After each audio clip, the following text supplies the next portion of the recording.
Parsing algorithm 4 ఉంటాయి. Shift reduce parsing, hypergraphs and chart parsing అని అనొచ్చు, లేకపోతే సికేవై అనొచ్చు. అన్నింటిని ఒకటే పేరు. మినిమం స్పైన్ ఇంక్రీజ్, ఇంకా డిపెండెన్సీ పార్సింగ్ 4 ఉంటాయి. ఇంతకుముందు వీడియోలో డిపెండెన్సీ పార్సింగ్ చూసినాం. ఇప్పుడు ఈ వీడియోస్ చూద్దాం. ఫస్ట్ ఈ వీడియోలో షిఫ్ట్ రెడ్యూస్ పార్సింగ్ చూద్దాం. ఇవన్నీ parsing algorithms. Shift reduce parsing ఏమిటంటే, పార్సింగ్ ఫర్ గివెన్ ఇన్పుట్ స్ట్రింగ్ని మనము we need to right most derivation of grammar చేయాలి. షిఫ్ట్ రెడ్యూస్ పార్సింగ్ ఏం చేస్తామంటే పుష్ డౌన్ ఆటోమేటా, ఏ కాన్సెప్ట్ పైన అంటే పుష్ డౌన్ ఆటోమేటా కాన్సెప్ట్ పైన నడుస్తుంది అనమాట షిఫ్ట్ రెడ్యూస్ పార్సింగ్.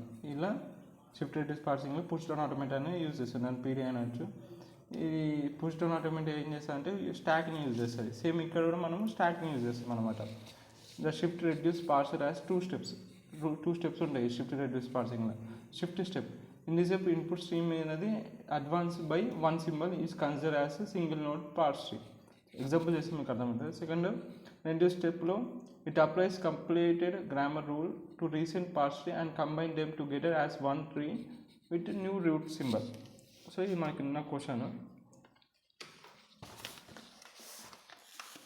సో మనం సాల్వ్ చేద్దాం.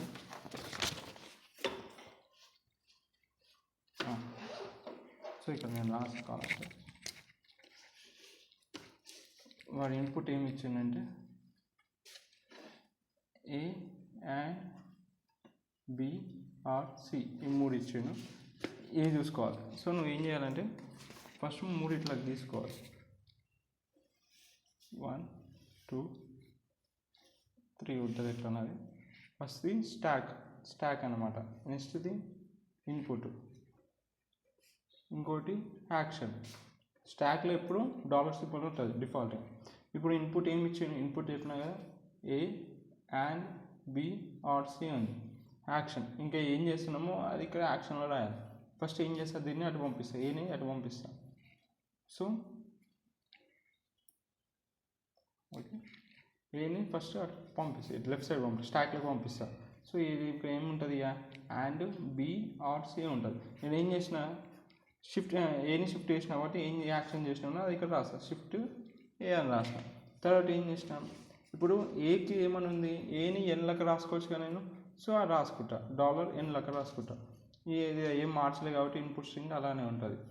సో ఏం చేసిన ఇక్కడ ఏం యాక్షన్ చేసిన, రెడ్యూస్ n to a అని రాయాలి. నేను ఏం యాక్షన్ చేసినా అక్కడ రైట్ సైడ్ రాస్తా అంటే. ఓకే, నెక్స్ట్ ఇప్పుడు అండ్ స్టాక్లో పంపిస్తా. n and b or c ఉంటుంది. షిఫ్ట్ అండ్ అని రాసిన.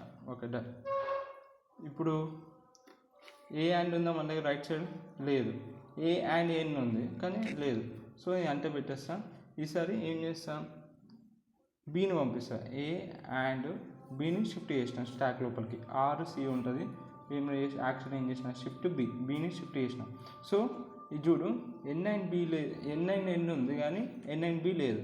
సో నేను ఏం చేయాలి, బి అంటే మళ్ళీ ఇక్కడ ఎన్ అని ఉంది చూడు, బి అంటే ఎన్ అని ఉంది. సో దాన్ని ఇట్లా రాసుకోవచ్చు, నేను ఎన్ అండ్ ఎన్ అని రాసుకోవచ్చు. ఈ లోపల ఇన్పుట్ అంటే ఉంటుంది. నేను ఏం చేసిన, రెడ్యూస్ బీని ఎన్లకు మార్చిన, అదే రాయచ్చు, ఎన్ని బీలకు. ఇది ఉంది ఆల్రెడీ, ఇది ఉంది కాబట్టి దాని ఫామ్లో యూజ్ చేసుకొని నేను బీని ఎన్లకు మార్చినాను. నువ్వు ఏం యాక్షన్ చేసినావో అది నువ్వు ఓన్గా రాసుకోవచ్చు ఇక్కడ. తర్వాత నెక్స్ట్ ఎన్ ఇక్కడ ఉంది ఆల్రెడీ. ఎన్ ఏం రాసుకోవచ్చు, ఎన్ అని రాసుకోవచ్చు, అయిపోయి ఆరు సి. సో రెడ్యూస్డ్ ఎన్ అని రాసేయాలి అంటే డన్. ఇప్పుడు ఆర్ని స్టాక్లోకి పంపిద్దాం. నెక్స్ట్ ఆర్ని స్టాక్లో పంపిద్దాం. సి ఇంత ఉంటుంది, షిఫ్ట్ ఆర్. Okay done. ఇప్పుడు ఎన్ఆర్ ఉన్నా లేదు, ఎన్ ఉంది. సో $NR సిని షిఫ్ట్ చేద్దాం. ఇది ఏం లేకపోతే ఇక ఎంత ఉంటుంది, షిఫ్ట్ సి చేసినాం. సో ఏం చేస్తాం, ఆర్ అంటే సిని ఎన్లకు మార్చుకోవచ్చు. సో నేను అదే రాస్తాను, ఎన్లకు మార్స్తాను. రెడ్యూస్ ఎన్ టు సి అది రాసిన. Okay done. ఇప్పుడు ఎన్ఆర్ అంటే ఎన్ అని ఉంది. సో $n ఇది అంటే ఉంటుంది. రెడ్యూస్ ఎన్ని ఆల్రెడీ ఎన్ ఉంది కాబట్టి అని ఇష్టం. సో ఆ లాస్ట్కి ఎన్ వచ్చింది కాబట్టి మన స్ట్రింగ్ అనేది యాక్సెప్టెడ్ అట్లా అనమాట.